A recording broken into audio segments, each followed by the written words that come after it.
U.S. President Donald Trump hails a real chance for greatness in the Middle East peace as Gaza talks intensify, with Vice President J.D. Vance stressing humanitarian aid to the people in the Gaza Strip. That comes as Egypt reaffirms its stance regarding Palestine, while UNRWA warns Gaza faces famine, devastation, and mounting civilian casualties. Join our special coverage on Qnews, where we tackle the latest developments around the world.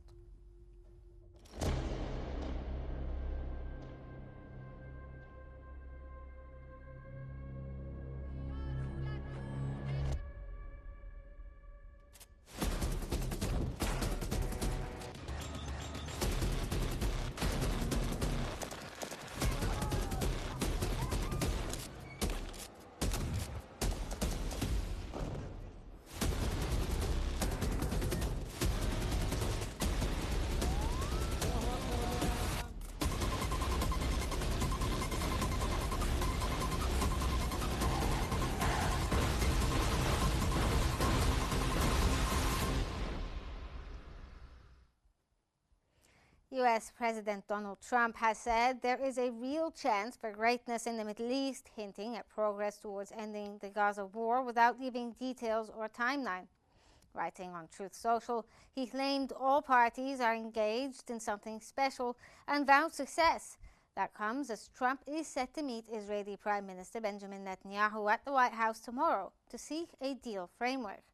He earlier described ongoing Gaza talks with regional states as intense and continuing indefinitely.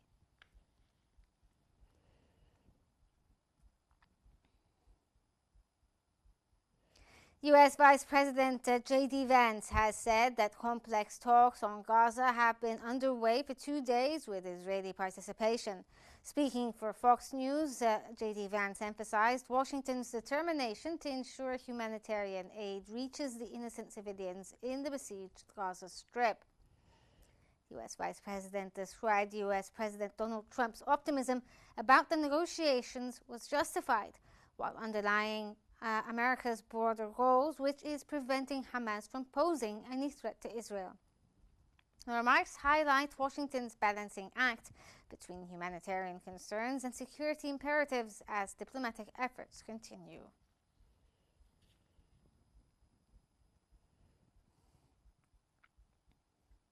Egypt's Foreign Minister Badr Abdulati has reaffirmed Egypt's unwavering stances on regional and global issues, stressing there can be no Middle East stability without a sovereign Palestinian state.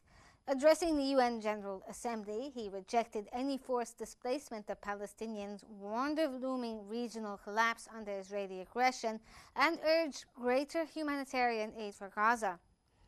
He highlighted Egypt's mediation with the US and Qatar towards a ceasefire, praised Washington's engagement, and called for a just peace rooted in international law.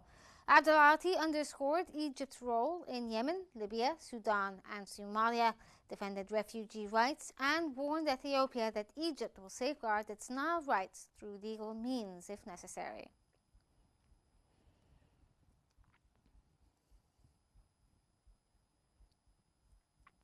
Israeli Prime Minister Benjamin Netanyahu has said Israel is prepared to ensure a safe exit for Hamas leaders from Gaza. He reaffirmed his long-standing rejection of the Palestinian Authority, claiming it is incapable of reform. Netanyahu stressed that Israel's priorities remain the release of detainees and the complete demilitarization of Gaza, warning that lasting security depends on removing Hamas's military capacity. He emphasized that Israel will not compromise on these conditions, framing them as essential for regional stability and the prevention of future conflict.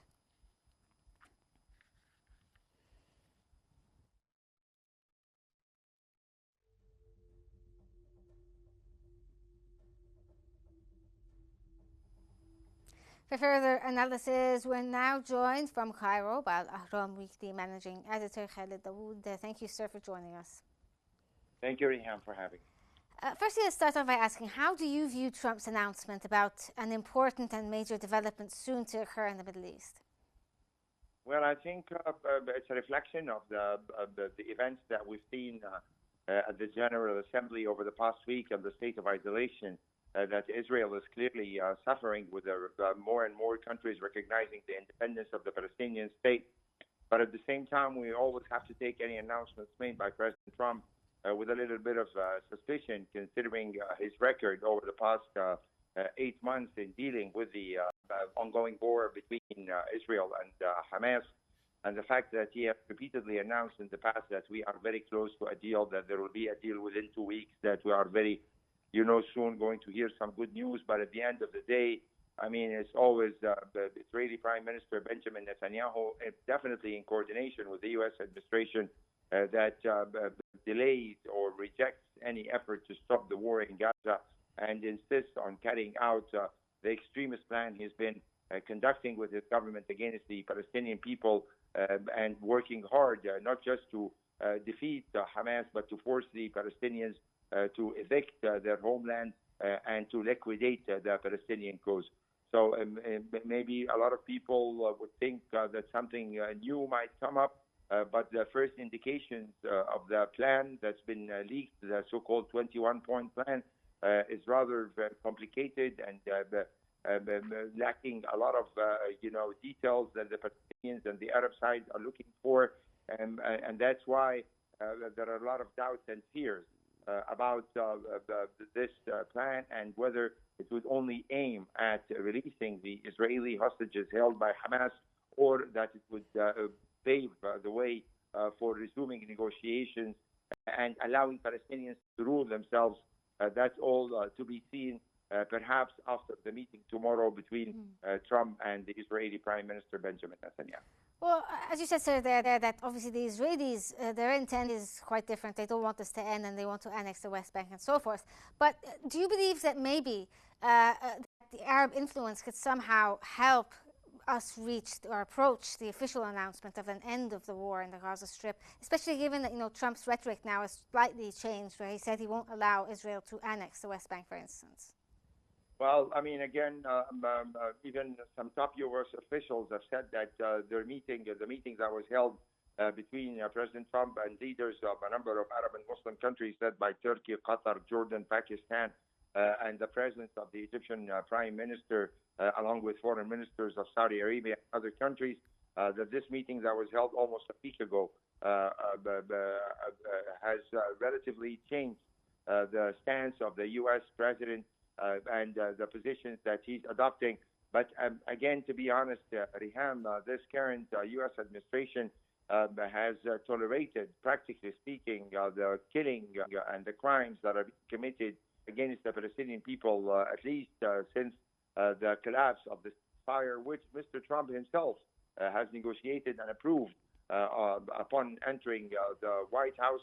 And even the statements that were being made by top officials, such as Secretary of State Marco Rubio, gave the indication that there is full coordination between Israel and the United States when it comes to the decision to retake control over Gaza City, causing tremendous suffering of the Palestinian population and killing hundreds over the past few days only. That this is basically important, and that it should be tolerated, because that would be the way to liquidate Hamas. So, I mean, again, for 8 months, and even during the speech that President Trump delivered during the General Assembly last Tuesday, there was no indication that Trump even recognizes the Palestinian people as people with equal rights.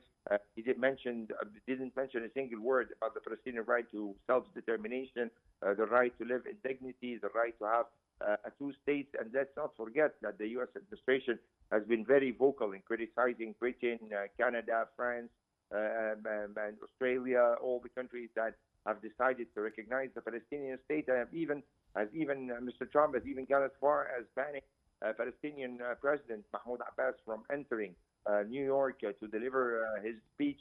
So, I mean, again, there is a lot of coordination, a lot of agreement between Trump and Netanyahu that makes a lot of people doubt the effectiveness of this plan, or the readiness of U.S. President Trump to practice enough pressure on Israeli Prime Minister Benjamin Netanyahu. I know you're not very optimistic there. I mean, you're not optimistic about the outcomes of the Trump-Netanyahu meeting for tomorrow. But I mean, one of the things that Trump also talked about during the UN General Assembly was the fact that he wants a Nobel Peace Prize, and this is a sure way to do this. Do you think that this could possibly, motivate him to somehow declare some sort of ceasefire within the next few days, or pressure the Israelis into a ceasefire? Well, I mean, the problem, to be honest, Reham, is not just about the ceasefire. I mean, it's what happens in the day after, and whether this ceasefire is an introduction for the full Israeli withdrawal from Gaza Strip and a step towards resuming peace talks on the basis of a two-state solution, which, of course, includes the West Bank and occupied East Jerusalem, or it's just an attempt, again, let's not forget that in all his recent statements that were being made by Trump, he always refers that we have not to forget October 7th, that the Hamas has to be eliminated. So, again, and the fact that, the United States and Israel have jointly carried out the military strike against Iran, and even when the Israelis carried out their own attack against Hamas leaders in Qatar, there were many reports that the Americans and the American administration were, President Trump personally was informed in advance, and that he had enough time to stop this attack if he wanted to. But at the end of the day, Trump chose to support this attack, seeing Hamas members as being legitimate targets, even if this, cowardly attack took place at a very friendly nation that hosts the largest bases in the Middle East for U.S. troops. So, I mean, I'm just judging by the record of Trump during his first administration between 2017-2021, when he recognized the occupied East Jerusalem as the capital of Israel, recognized the annexation of the Golan Heights, and after he came back 8 months ago, he continued this rhetoric that repeats exactly what Israel has been saying about Hamas using the civilians as human shields and all the other lies, to be honest, that the entire world has rejected clearly by, if we judge by the number of countries that have recognized the state of Palestine. And if I might just conclude that, I mean, more and more people are totally convinced that, practically speaking, it's going to be very difficult to reach a ceasefire and a permanent agreement as long as Israeli Prime Minister Benjamin Netanyahu remains in office. Netanyahu sees this war not just as against Gaza, he sees it as a chance to redraw the order in the Middle East and confirm Israel's position as the dominant force, and that's something many Arab countries will definitely reject and fight against. So in your opinion here, do you think that Netanyahu will not agree to Trump's plan for the Gaza Strip? I think he will delay. I think he will always try to find excuses. I think he's going to use the card of his extreme right-wing allies, such as Ben Gvir and Bezalel Smotrich, the finance minister and the national security minister, have already started threatening that if he accepts the Trump plan, they are going to, lead to the fall of this government. He might come up with some new attack somewhere that might change the calculations again. So, I mean, again, we're dealing with Benjamin Netanyahu, who has a very long record, and he prides himself for being able to prevent the creation of an independent Palestinian state and denying Palestinians their right. But let me say that, I mean, sooner or later, the news is tightening against Israel and the sense of isolation on the world level, because at the end of the day, Riham, I mean, Israel cannot depend on the United States alone. I mean, it has many relations with European countries, with the rest of the world, and probably you've seen the reports about even the declining support for Israel, even within the United States itself, to unprecedented levels. So the tide is turning, and Israel is endangering its position on an international level and on an Arab level. Maybe if Trump has some wisdom, he would believe the Arab leaders who met him a week ago, and the fact that, I mean, we'll never see stability in this region as long as the situation remains unsettled in Palestine, harming the regional interests for sure, the Arab interests for sure, but also U.S. interests if Trump continues to be looking for vast investments coming from the Middle East region. Neither Saudi Arabia, Qatar, or the United Arab Emirates will even have enough surplus to put the hundreds of billions of dollars in the U.S. economy if we continue to live in this state of tension and wars that the Israeli Prime Minister has been conducting over the past 2 years. Okay, that was Ahram Weekly Managing Editor Khalid Dawood. Thank you so much for your insights and thank you for joining us here on our special coverage on Gaza. I'll move on. Hamas has announced it has lost contact with 2 Israeli detainees, Matan Angrest and Omari Miran, due to Israeli military operations in Gaza City's Sabra and Tad al-Hawa neighborhoods. The group warned the captives that lives are at serious risk and called on Israel to draw south of Highway 8 and halt airstrikes for 24 hours from 6 p.m. local time to allow for their safe rescue.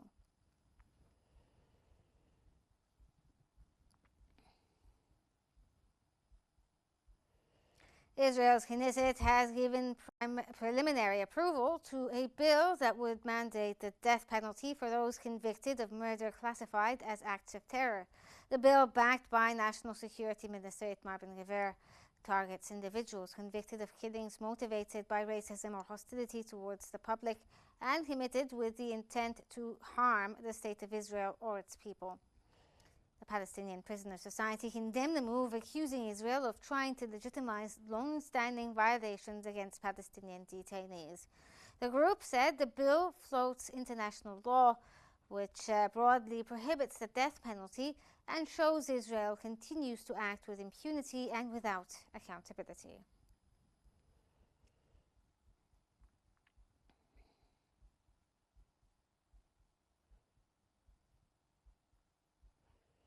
UNRWA Commissioner General Philippe Lazzarini has condemned the ongoing devastation in Gaza, calling it a total destruction with no safe place left for civilians.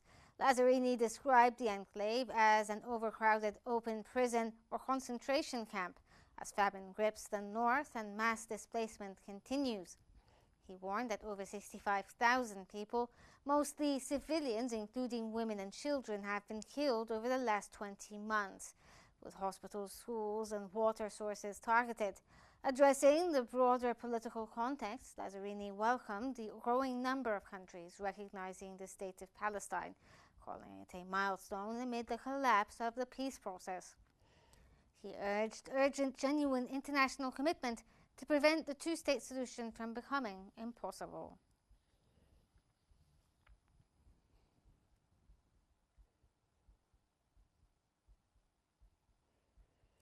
For further analysis, we're joined from Cairo by Editor-in-Chief of Al Shurut newspaper, Ahmaduddin Hussein. Thank you, sir, for joining us here on Qnews.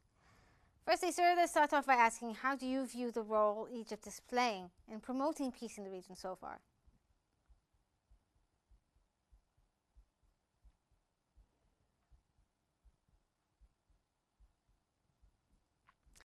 Sir, I don't know if you got that question there, but I'd like to ask you about your opinion on the role Egypt is playing right now to promote peace in the region.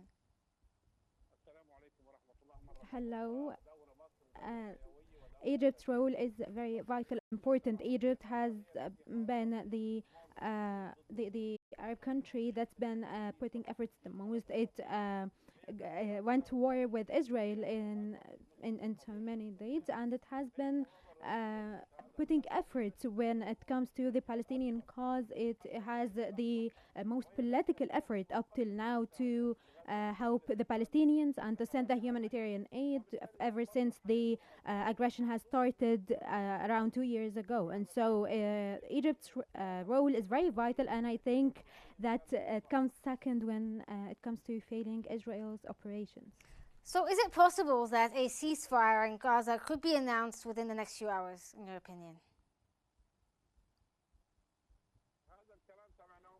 We heard this from Trump. He said that in the region and the Middle East, he is waiting for an exceptional statement. And so we heard this a lot from Trump and from Biden and from other leaders, actually. But unfortunately, we haven't reached anything. And so, according to what we saw in the past 2 years, it basically forces us to be realistic and to not talk about any negotiations unless it actually happens. Yeah, so unfortunately, we've seen what happened over the past 2 years, and the USA has basically been trying to silencing Iran and the Palestinians so that Israel can keep its aggressions on them. And so, yeah, maybe this time it is for real after Trump's meeting with the Arab leaders. But if the Israeli aggression doesn't actually stop, until it actually stops, then we can act that like deal with them as they happen. Well, we've seen an intensification of the Israeli strikes on the Gaza Strip in recent days. How do you view this? What's your opinion, and why are the Israelis doing this so far? I think that there is a group of reasons why, actually. The first one is that Israel wants to destroy the whole Gaza Strip and to displace the largest number of Palestinians out of the Gaza Strip and to prevent them from living in the Strip. And they also have tactic reasons, and one of them is trying to force Hamas to take one of the proposed solutions to reach a ceasefire. They have tactic objectives and strategic objectives, and the Israelis, before the agreement or before a ceasefire, they are trying to intensify the aggressions and the attacks so that they can send a message to the public opinion that they kept up the fight and show that they can take revenge till the last moment. Do you think, sir, that this is also possibly a tactic to get as much destruction and mayhem in as possible before they actually have to be forced into stopping their aggression on the Gaza Strip?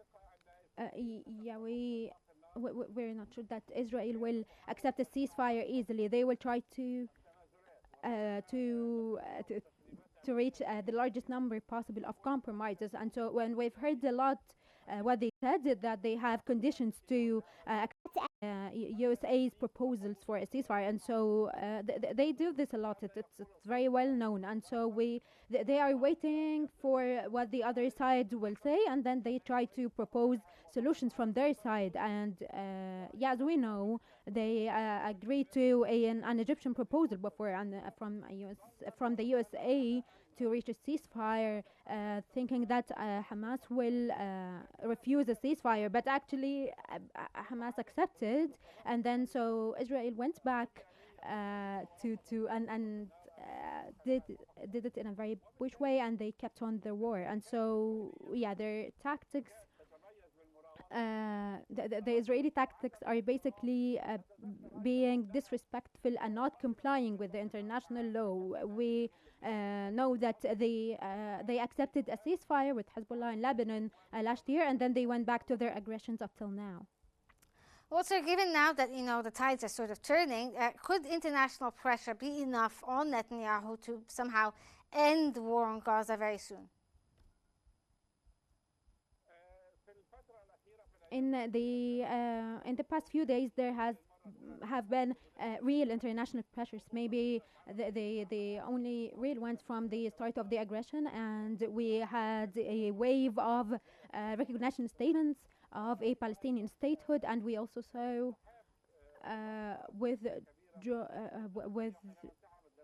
we saw how the leaders and the delegates left the session when he was about to give his statement. And so people are starting, and countries are starting to take measures and strong stances when it comes with the to the normalization also and the settlement. And so I think that if this is how it's gonna be, I think that Israel will reconsider. Yes. Okay, sir. Especially that we've heard. Yes. Thank you so much, sir. Your point there is clear that you think that the pressure is going to be enough soon. That was Ahmed Eddin Hussein from Cairo, editor-in-chief of Al Shurut newspaper. Thank you so much for joining us here on Q News, and we move on to the Gaza Civil Defense that has warned that rescue services are on the brink of collapse due to Israeli forces blocking fuel deliveries. Mohammed Al-Mughayir, director of the Humanitarian Support and International Relations, said that the blockade is causing a renewed crisis, costing lives by preventing fuel for rescue and firefighting vehicles in northern Gaza. With limited fuel left, operations may only continue for a few days. He called for immediate international pressure on Israel to allow fuel deliveries and have saved thousands of civilian lives.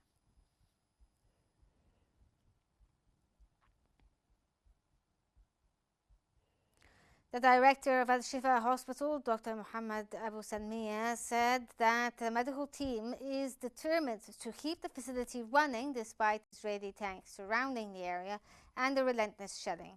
Al-Shifa, the largest functioning hospital in northern Gaza, has already suffered severe damage from repeated Israeli raids. It now faces a critical fuel shortage, with 159 patients still receiving treatment. According to Dr. Mohammed Abu Salmiya, the hospital's closure would result in the death of thousands, as it remains a critical lifeline for hundreds of thousands of displaced people in the Gaza city. He described the situation as a looming catastrophe. Access to the hospital remains restricted as bombardments continue without pause.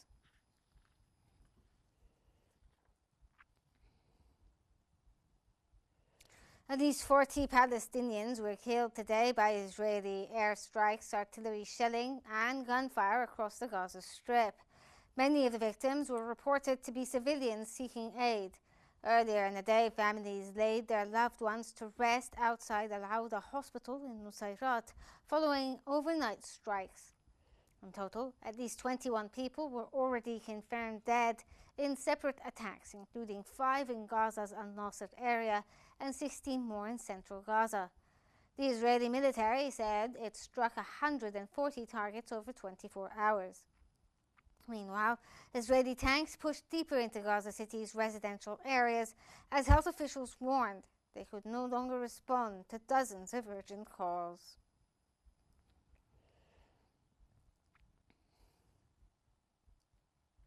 An infant has died from malnutrition and lack of medical care at Nasser Hospital in Khan Yunis. Southern Gaza hospital officials confirmed the child is among dozens who have died from hunger this year amid Israel's tightened restrictions on food and medical aid. Gaza's health ministry recently reported 440 people, including 147 children, have died from starvation or malnutrition since the war began, highlighting the worsening humanitarian crisis.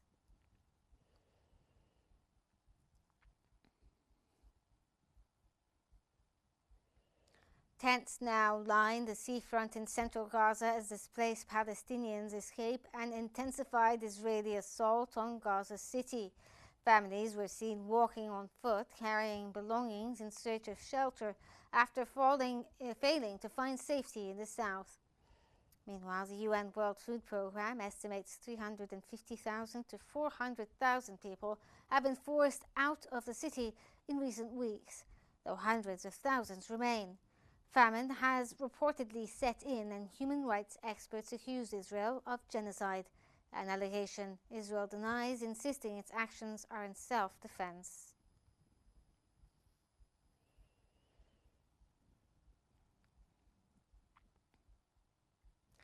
In Gaza's Al-Nusayrat, displaced Palestinians have queued at a soup kitchen with empty pots, desperate for food. A displaced Palestinian said that there's no food, no water, stressing that this is famine. A global hunger tracker confirms famine is part of Gaza, while rights experts accuse Israel of genocide. Israel rejected these claims, insisting it is a war in self-defense despite the overwhelming evidence. The ongoing siege has triggered a humanitarian collapse, with 4 Gaza City health facilities and several malnutrition centers forced to shut, according to the WHO and the UN.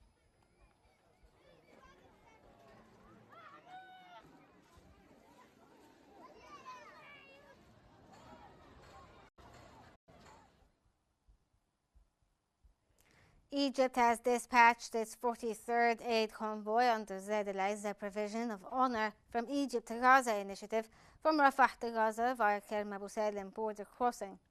Despite persistent Israeli obstructions, with many trucks turned back after inspection, Egypt has maintained steady aid flow via the Egyptian side of the Rafah border crossing. That comes as UNRWA warns of an escalating humanitarian disaster, revealing 1 in 3 children in Gaza went without food in the past 24 hours, with many forced into labor or begging. The agency demanded an immediate ceasefire.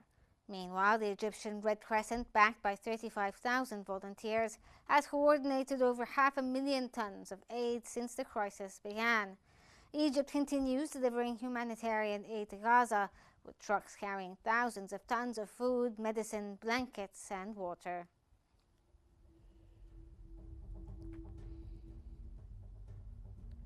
This brings us to the end of our special coverage on Gaza for tonight. Don't forget to follow Qnews on YouTube, Facebook, X, Instagram, and TikTok at Qnews EGY to stay informed. Thank you for watching and stay tuned for more here.